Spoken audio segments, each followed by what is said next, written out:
درکار ہو یا کوئی اور دینی مسئلہ پوچھنا چاہیں تو میں انشاءاللہ جواب دینے کی کوشش کروں گا۔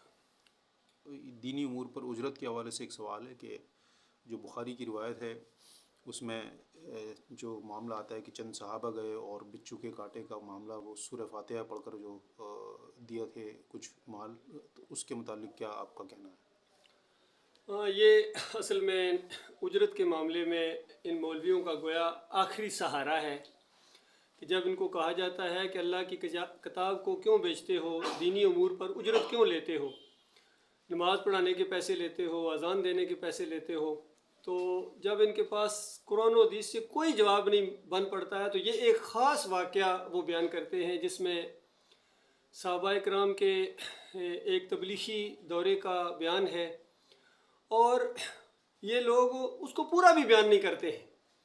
پوری بات یہ ہے کہ وہ تبلیغ کے لیے نکلے تھے، ایک ٹکڑی نبی علیہ السلام نے بھیجی دعوت کے لیے، تبلیغ کے لیے، اور وہ ایک علاقے میں گئے جس طرح اس دور کے اندر آپس میں قبیلوں کے کنٹریکٹ ہوتے تھے، تمہارے لوگ جب ہمارے پاس آئیں گے تو ہم ان کو کھانا کھلائیں گے، آج کی طرح ہوٹل والا نظام تو نہیں تھا، اور ہمارے لوگ جب تمہارے علاقے میں جائیں گے تو تم ان کو کھانا دینا کم کرتے ہو کیونکہ کھانا تو ضروری ہے۔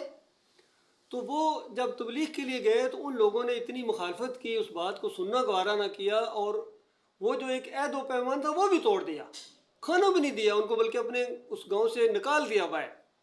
اور اس وقت اللہ کی رحمت جوش میں آئی، اور یہ ایک خاص واقعہ ہے۔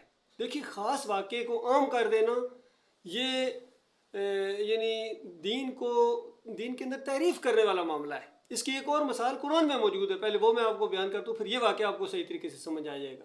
خضر علیہ السلام اور موسیٰ علیہ السلام والا واقعہ دیکھیے، وہ اس واقعے کے اندر آتا ہے کہ چونکہ سفر تھا اور موسیٰ علیہ السلام کو بھوک لگی ہوئی تھی، اور اس گاؤں کے اندر ایک دیوار جو گرا جا رہی تھی، تو اس کو خضر علیہ السلام نے انگلی کے اشارے سے سیدھا کر دیا۔ تو بتائیے، اگر کسی کی کوئی کام کر دیا جائے تو کیا اس لالچ سے کیا جاتا ہے کہ مجھے کچھ وہ معاملہ کرے، خاص کر جب وہ پریشانی میں ہو تو اپنی طرف سے کر دیا جائے؟ تو موسیٰ علیہ السلام نے کہا کہ آپ نے اس کو کر دیا، کوئی پیسے ہی لے لیتے تاکہ کھانا تو مل جاتا۔ اچھا، اس بستی نے بھی کھانا دینے سے انکار کر دیا تھا، وہاں اس میں یہ بھی آتا ہے، کھانا دینے سے انہوں نے انکار کر دیا تھا وہ، اور پھر موسیٰ علیہ السلام نے کہا کہ کچھ تھوڑے بہت پیسے ہی لے لیتے تاکہ خرید لیتے، کھانا خریدتے، بھوک لگی ہوئی ہے۔ تو دیکھیے، وہاں بھی ایک خاص واقعہ ہے۔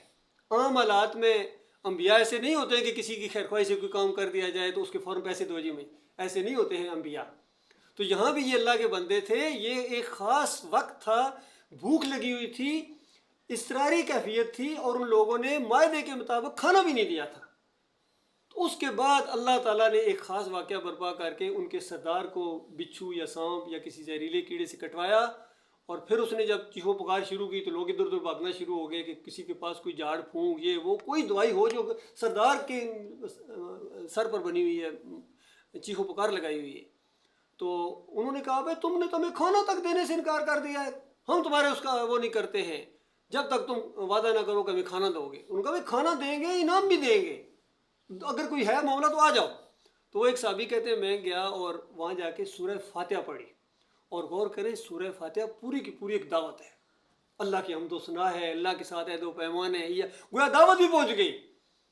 اور نیک لوگوں کے راستے پر یا اللہ چلا، ان لوگوں کے راستے پر جن پر تو نے انعام کیا، اور ان لوگوں کے راستے پر نہ چلانا جن پر تو غضبناک ہوا، پوری دعوت ہے اس کے اندر۔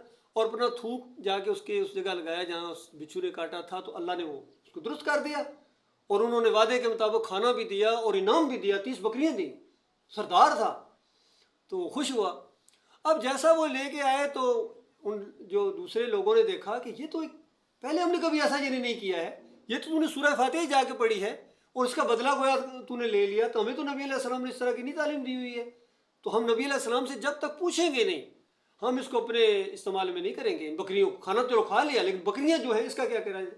تو جب آئے تو نبی علیہ السلام کو یہ واقعہ سنایا گیا، تو نبی علیہ السلام نے کہا، تمہیں کیسے پتہ چلا سورہ فاتحہ دم؟ یعنی میں تو تمہیں پتہ ہی نہیں، کوئی یا رسول اللہ، میں نے اپنی طرف سے کر دیا۔ تو نبی علیہ السلام نے کیا کہا کہ سارے بانٹو اور میرا حصہ بھی لگاؤ۔ آپ غور کیجیے، نبی علیہ السلام تو وہاں تھے نہیں، تو کیا نبی علیہ السلام کی شخصیت یہ تھی کہ تھوڑی سی چیز میں اپنا حصہ ڈالتے تھے؟ ہرگز نہیں، کیونکہ نبی علیہ السلام پہچان گئے کہ خاص واقعہ ہے، اللہ تعالیٰ نے اپنی خاص شفقت سے یہ ان کے لیے رزق کا انتظام کیا ہے، اور جو اس طرح اللہ تعالیٰ اپنی طرف سے ایک انتظام کرے، ویسے تو سارا انتظام اللہ ہی کی طرف سے ہوتا ہے، لیکن ایک خصوصی انداز سے جب اللہ تعالیٰ انتظام کرتا ہے تو وہ بڑی برکت والی چیز ہوتی ہے. اس میں میرا حصہ بھی لگاؤ، نبی علیہ السلام نے کہا. ایک اور موقع پر بھی ایک دفعہ کھانے میں بڑی برکت ہو گئی تو نبی علیہ السلام نے فوراً کہا کہ یہ میرے یعنی عائشہ کو بھی جا کے دے کے آؤ، یہ وہ والا کھانا ہے. تو یہ ایک خاص واقعہ ہے، اس کو عام کر دینا اور یہ 5 وقتہ نماز کی اس سے پیسے لینا، یہ تو بالکل ہی جہالت کی انتہا ہے. اور وہاں دیکھیے، وہاں وہ سب میں بانٹی گئی، تو کیا یہ مولوی صاحب یہ اپنا یہ پیسے تنخواہ سب میں بانٹتے ہیں؟ ہرگز نہیں ہوتا ہے. تو یہ ان کا جہاد جو ہے بالکل باطل ہے. اسی لیے امام ابو حنیفہ رحمۃ اللہ علیہ نے الہدایہ کے اندر یہ فتویٰ دیا ہے کہ جو اذان دینے کے پیسے لیتا ہے حرام خور ہے، جو امامت کرا کے پیسے لیتا ہے تنخواہ لیتا ہے حرام خور ہے، اور جو مدرسہ چلاتا ہے اور اس کی فقہ پڑھاتا ہے، حدیث پڑھاتا ہے، قرآن پڑھاتا ہے اور پیسے لیتا ہے حرام خور ہے.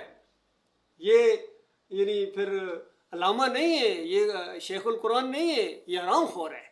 تو اندازہ لگائیے، اس کو بیان کیا کرتے تھے ڈاکٹر عثمانی رحمۃ اللہ علیہ، اور خاص کر ان حنفیوں کو سناتے تھے کہ تم حنفی ہو، ابو حنیفہ کا تو یہ فتویٰ ہے اس کتاب کے اندر ہے، جس کو پڑھے بغیر تم مفتی نہیں بن سکتے، اس کا پرچہ کرنا تم دو تم مفتی نہیں بن سکتے، اس کے اندر لکھا ہوا ہے. اور ان علماء ان مولویوں نے اس کے حاشیے پر یہ لکھ دیا کہ ہاں جو متاخرین نے اس کو جائز قرار دے دیا، جو پہلے والے تھے انہوں نے اس کو حرام قرار دیا تھا یہ قرآن و حدیث کے مطابق، لیکن بعد میں اس کے ہم نے جو ہے اس کو جائز قرار دے دیا. بتاؤ پھر بعد میں اللہ اپنے نبی کو اجازت نہیں دیتا کسی حرام کو حلال کے اور حلال کو حرام کے، تم کون ہوتے ہو اس کو حلال حرام کرنے والے؟ یاد رکھیے، جس کو اللہ نے حرام نہیں کیا ہے اس کو حرام قرار دینا یہ بہت بڑا جرم ہے، لہٰذا یہ بالکل ان کی دلیل نہیں بنتی ہے، یقین کیجیے. اچھا، اسی روایت کے مطابق یہ مولوی پھر اپنا ڈیفنس کے لیے یہ بات لاتے ہیں کہ نبی علیہ السلام نے فرمایا کہ جن چیزوں پر تم اجرت لے سکتے ہو ان میں سب سے زیادہ اس کی مستحق اللہ کی کتاب ہے. ہاں، یہ بخاری کی روایت ہے. اب دیکھیے، ہاں یہ بھی دیکھو کس طریقے سے صحیح بات کو غلط کر دیتے ہیں. حالانکہ بخاری کے اندر امام بخاری رحمۃ اللہ علیہ باب باندھا ہے، اقرا القرآن ولا تاکلوا بھی، قرآن پڑھو لیکن اس کو روٹی کا ذریعہ نہ بنانا، روٹی کا ذریعہ نہ بنانا، معاش کا ذریعہ نہ بنانا. تو آج انہوں نے سب قرآن کو معاش کا ذریعہ بنایا ہوا ہے، لیکن وہاں جو وہ معاملہ تھا وہ خاص واقعہ تھا، اس لیے تمہیں کہا ہے.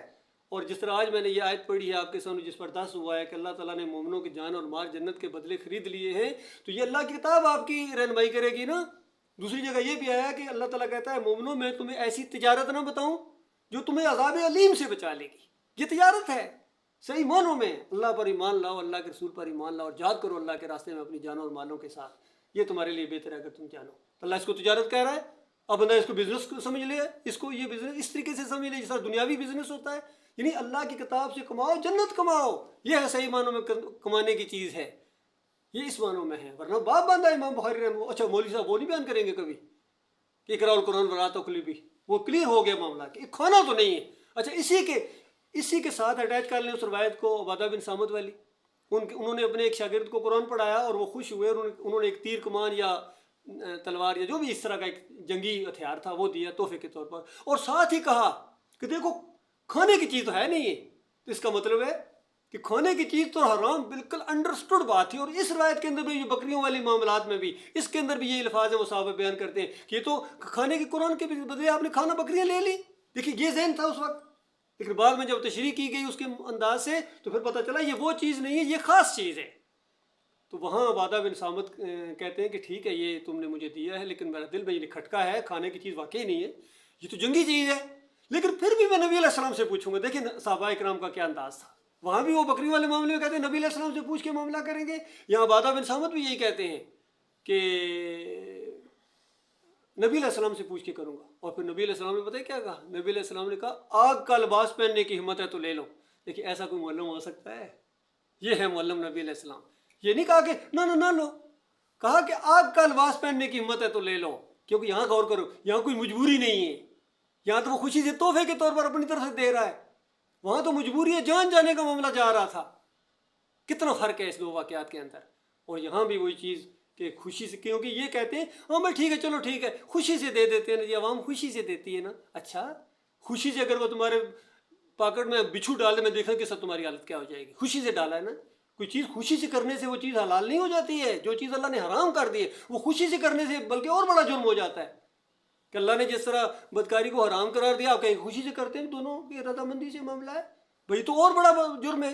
اللہ کی ایک منع کر چیز کو آپ خوشی سے کر رہے ہیں، کوئی خوشی سے کوئی شراب پی رہا ہے، اس طرح کی چیزیں، ایسی معاملات نہیں ہیں.